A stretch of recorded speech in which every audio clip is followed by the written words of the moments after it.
Morning. Hope everybody is having a fantastic, what is today? Wednesday. Today is hump day. Hope everybody's having a great morning. Hey, I don't know who probably needs to hear this, but I just feel inclined to share. I was talking to my daughter last night, learning some fun lessons as a tween. And I just want to share this real quick. Y'all, we're all going to make mistakes and we're all not perfect. And it's obviously what we do in terms of forgiveness for ourselves and forgiveness of others. And that truly does matter and how we come back from that mistake. So just a friendly reminder, give yourself some grace. None of us are perfect. We're operating in a very chaotic world. Technology is moving at a rapid pace. We got a lot going on in the industry. And friendly reminder, to look inward, and number one, forgive yourself, give yourself some grace, and then let's keep on moving and grooving. So just some things a little mindset piece of that. And then COTD class of the day, we're doing comps class at 1 p.m. in Memphis. If you do not know how to pull comps in 10 to 15 minutes, that tells me you haven't gained mastery over that subject matter. And I would encourage you to get into that class. A lot of y'all have been getting into contract class, which I absolutely love. Awesome job on that. I want y'all to keep studying those forms inside and out. I want y'all to know those like the back of your hand. So awesome job on that. Get to comps class so that you can strengthen that skill set. Even if you're a seasoned agent, it's important to go back through these things so that you can get new tips and tricks. Every time I take some of these classes over again, I'm like, I totally forgot about that, or that's a new trick that I need to put in my toolkit. So all that to say is today is shift tactic. I'm still on whatever shift tactic we are in terms of creative financing, and I'm going to share this with y'all. We're talking about creative things buyers can do to purchase a home. We talked all things gift funding, and Miss Patricia gave us a lot of good information around gifts and what we need to do to verify those funds and the process of that. So, Patricia, thank you for that. Today, we're going to talk selling and refinancing existing assets, things that buyers can do. So, buyers that currently have a home, they can obviously sell or refinance existing assets. And then I also want to talk a little bit about non-occupant co-borrowers. So, Patricia, I know you're on. You and I texted this morning. Can you talk a little bit about some examples of when they've refinanced existing assets that have allowed buyers to access the home of their dreams on the other side?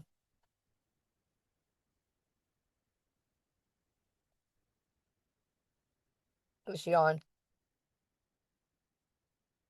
She may not be on right now. Um, all right, I'm going to keep going. So I want to make sure that all of us are of the understanding that you've got to understand the entire portfolio. Um, Hey, it's Sarah. She said she's on in the chat. Oh, okay, cool. I want to make sure that y'all have a true oh, okay. Can you unmute Miss Patricia or no?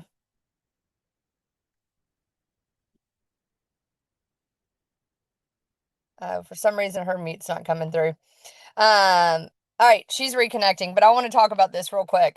There are different things that y'all can do to find out how many properties a seller owns.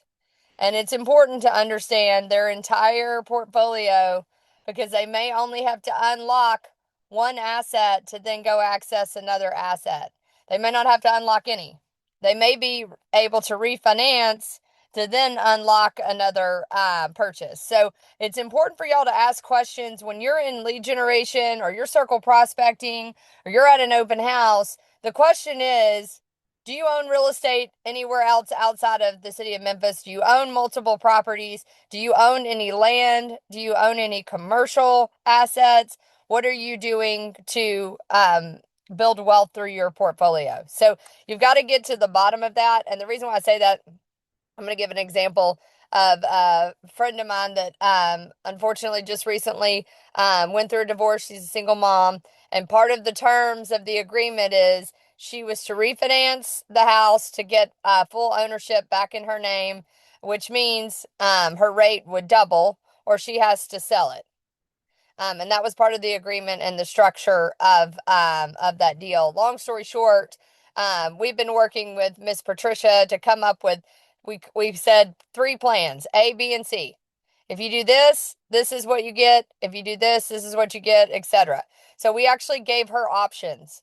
So instead of just saying, oh, you have to sell it because the interest rate is going up, that's not what we have to do, because there's options in that. So you can refinance it, and this is what it looks like. You can keep it and rent it out, and this is what it looks like, and you can sell it, and this is what it looks like. Based on your financial situation, what makes best sense for you? Patricia, can you unmute? Yes, can you hear me now? Yes. Do you have Great. any other examples? I just gave one of one you and I are currently doing, but I would love for you to give one more example of when a buyer had to refinance existing assets to purchase a home. Do you have anything top of mind?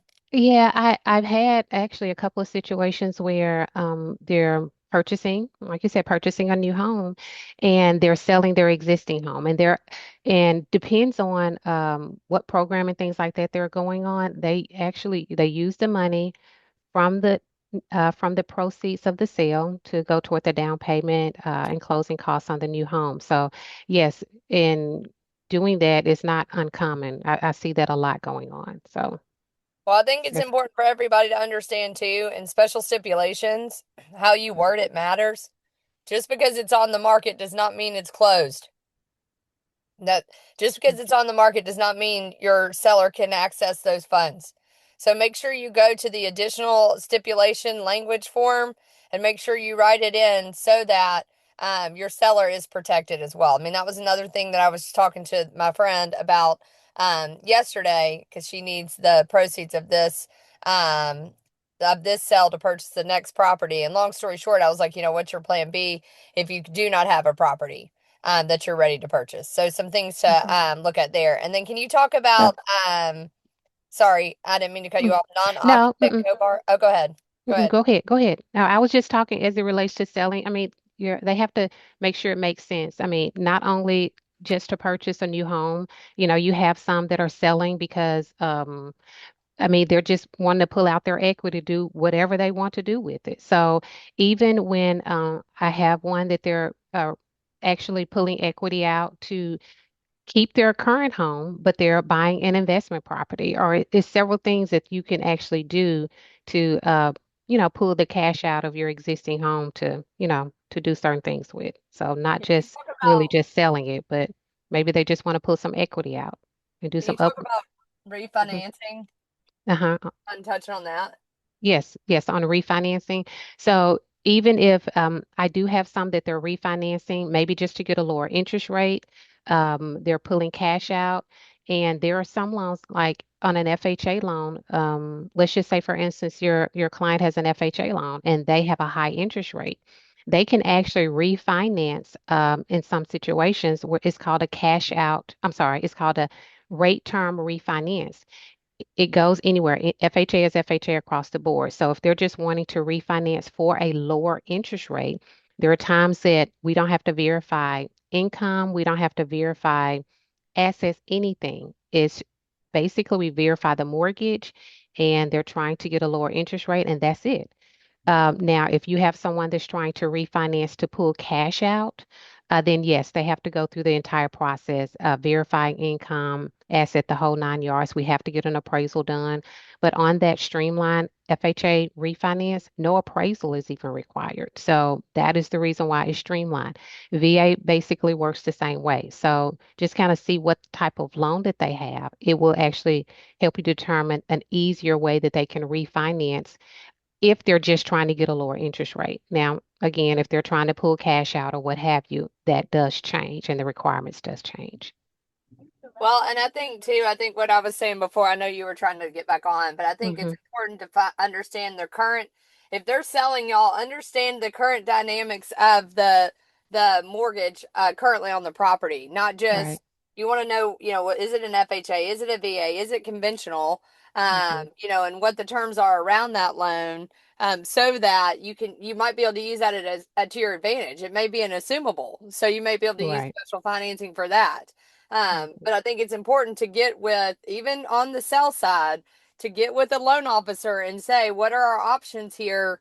Anything that I'm missing? Do we need to refinance? Do we need to sell it? Do we need a bridge loan? Like, what are some options? So Right, instead of absolutely. us just looking at it as how do we just sell the property, how can we use the current financing on the property to help that make more money for the sellers? Does Yeah, that make and just sense? put them in a better situation overall. Um, Could just can you talk about, I think it was, non non-occupying co-borrower. yes. Okay.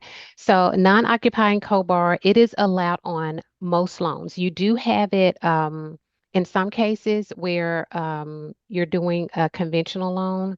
It depends on the loan type that you're not able to do a non-occupying co-borrower. But let's just say we are. A non-occupying co-borrower is just that.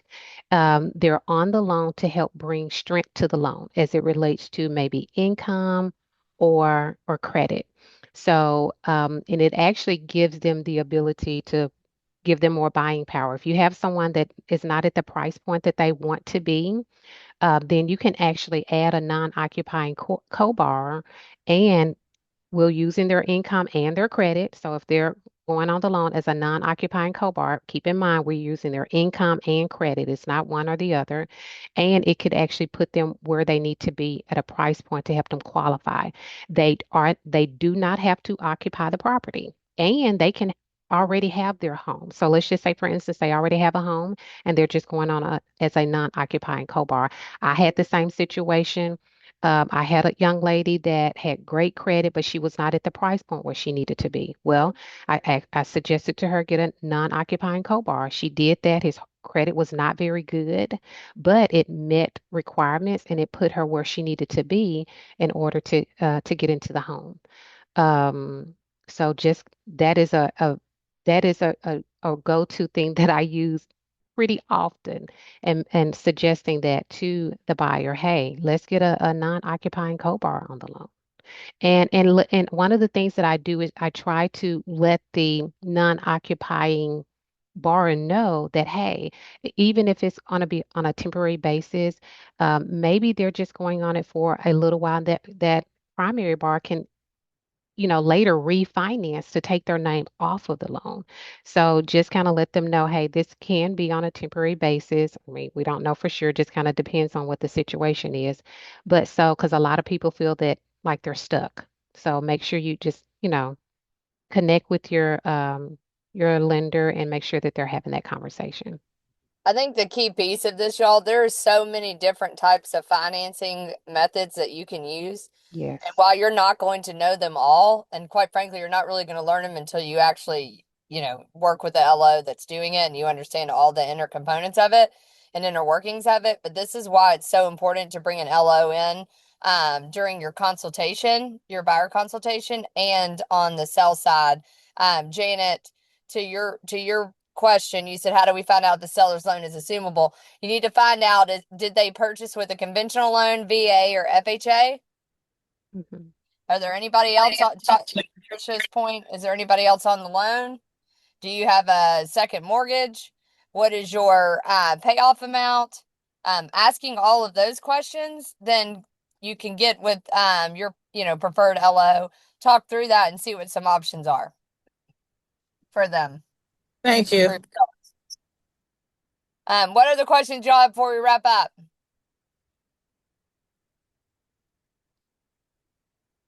There is a lot when it comes to Okay. financing, and I want to make sure Hmm. everybody's on the same page. Somebody, did Sarah, he? somebody asked a question about how do we know if the loan is assumable in the chat. That's what I just addressed with about asking the seller. You've got to find out from the seller. Do you have a VA, FHA, or conventional loan? And then I would ask if there's any other secondary mortgages on the property and what the payoff amount is. Before y'all list a house, you do need to Hmm. know all of that information because you can't do a net So, sheet without that. so Sarah, in asking all of those questions, my understanding was that depending on the type of loan, it would say that it's assumable somewhere, but I have all of that information. And with that, would we still get with the loan officer or the mortgager to say, hey, is this loan assumable? Yeah, most of the time, Patricia, let me let you answer that.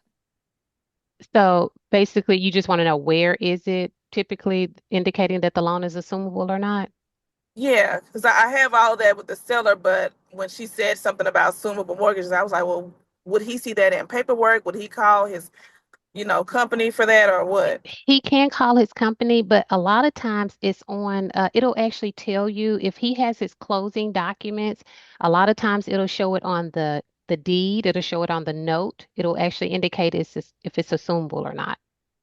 Okay, hmm That's thank good So to if you. know. it's on the closing disclosures as well. So Okay, it's on the final docs that he signed, but he can always just contact the lending institution as well. Just contact them if he's unsure or he can't put his hands on his final documents. He can always call. Just check with the lending company. okay, hmm thank you. You're Great welcome. question. Thank you for the answer of that, Patricia. I appreciate that. Y'all understand it's not just numbers that we're working with. You've got to understand terms.